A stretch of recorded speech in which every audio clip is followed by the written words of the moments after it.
आज की वीडियो ख़ास उन लोगों के लिए जो सारा दिन घर में काम करते हैं पर अपना ख्याल कुछ नहीं रखते, और उन लोगों के लिए भी है जो बहुत ज़्यादा पतले हैं, स्किनी से हैं और उनका वज़न बिल्कुल नहीं बढ़ रहा है, भूख नहीं लगती, हड्डियों में दर्द है, खाया पिया नहीं जाता। तो उन सभी लोगों के लिए मेरी वीडियो है, तो प्लीज़ वीडियो को एंड तक लाज़मी देखिएगा, एक भी पार्ट मिस मत करिएगा। मैं हूँ सफ़िया, आप देख रहे हैं सफ़िया स्किल्स, ठीक है। यहाँ पर मैं आपको स्क्रीन पर कुछ मेवा जात दिखा रही हूँ जिसमें बादाम है, काजू है, खोपरा है और अंजीर है, ठीक है। आप इसके अलावा और भी चीज़ें ले सकते हैं जो भी आपके पास मौजूद हो। तो आपने ये सारी चीज़ें लेकर रात भर के लिए भिगो कर रख देनी है। रात भर भिगो कर रख देने से ये फ़ायदा होगा कि इनके जो वाइटामिन्स हैं ना, वो निकल कर बाहर आ जाते हैं, ठीक है। बाज़ लोग ऐसे होते हैं खुद ही बस मेवा चबा चबा के खा लेते हैं, तो वो हमारा मैदा ना कबूल नहीं कर पाता, तो वो ज़्यादा से ज़्यादा जो ताकत हमें देनी है ना, वो दे नहीं पाता। तो इसलिए रात भर भिगोकर इस तरीके से आप खाएँगे तो आपको इस चीज़ का यानी मेवे का पूरा बेनिफिट फ़ायदा मिलेगा, ठीक है। यहाँ मैंने रात भर भिगो कर रख दिए थे, तो आप देख सकते हैं साइज़ में ये डबल हो चुके हैं। तो आप चाहें तो इनको ग्राइंडर भी कर सकते हैं, पर मैंने इनको इमाम दस्ते में कूट लिया था। बिल्कुल दरदरा सा कूटना है, फ़ाइन पेस्ट बिल्कुल नहीं बनाना है, ठीक है। तो मैंने इनको अच्छी तरीके से कूट लेना है। तो मैं आगे आपको दिखाती हूँ कि कैसा कूटना है। तो यहाँ पर हमारा मेवा जो है कूट कर तैयार हो गया, सेम ऐसे ही आपने कूटना है, ठीक है। फिर उसके बाद आपने क्या करना है, 1 गिलास गरम दूध ले लेना है जो कि पहले से उबला हुआ हो, रूम टेम्परेचर पे, यानी कि बिल्कुल उबला हुआ नहीं, पहले से जो उबाल के हम रख देते हैं वो वाला।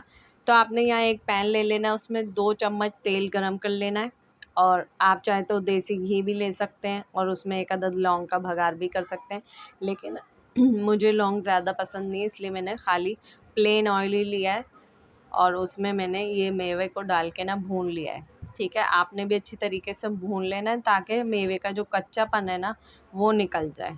इस तरीके से आप मेवे को लेंगे तो इसका भरपूर फ़ायदा हासिल कर सकते हैं। आपकी हड्डियों का दर्द, आपकी थकान, सब चीज़ें दूर हो जाएंगी, ठीक है। यहाँ मैंने 2 चम्मच चीनी के शामिल किए, आप चाहे तो शहद भी शामिल कर सकते हैं, ठीक है। और उसके बाद आपने इसमें 1 गिलास मिल्क शामिल कर देना है और उसको उबाल आने तक पका लेना है, ठीक है। पकाने के बाद इसको आपने एक मग में निकाल लेना है और नोश फरमाना है, यानी कि पी लेना है इसको। तो आप देखेंगे अगर रोज़ाना सर्दी सर्दी आपने ये 1 मग या 1 गिलास रोज़ाना सुबह नाश्ते में ले लिया ना, तो जिनका वेट नहीं बढ़ता, हाइट नहीं बढ़ती और हड्डियों में दर्द है, वो सब शिकायतें दूर हो जाएंगी। जो लोगों को जैसे लोग चिढ़ाते हैं पतला पतला कह के, वो भी नहीं चिढ़ाएंगे। तो आपने अपना ख्याल रखना है, ख़ास तौर पे हमारी हाउस वाइफ्स हैं जो अपना ख्याल नहीं रखती, सबका ख्याल रखती हैं, और हमारी माएँ हैं जो अपना ख्याल नहीं रखती, सबका ख्याल रखती हैं घर में। तो प्लीज़ जो बेटियां हैं ना, वो अपनी माओ को बनाकर पिलाएंगे और अपने बड़े बूढ़े बुज़ुर्गों को बनाकर पिलाएं ताकि सबकी दुआएं आप हासिल कर सकें।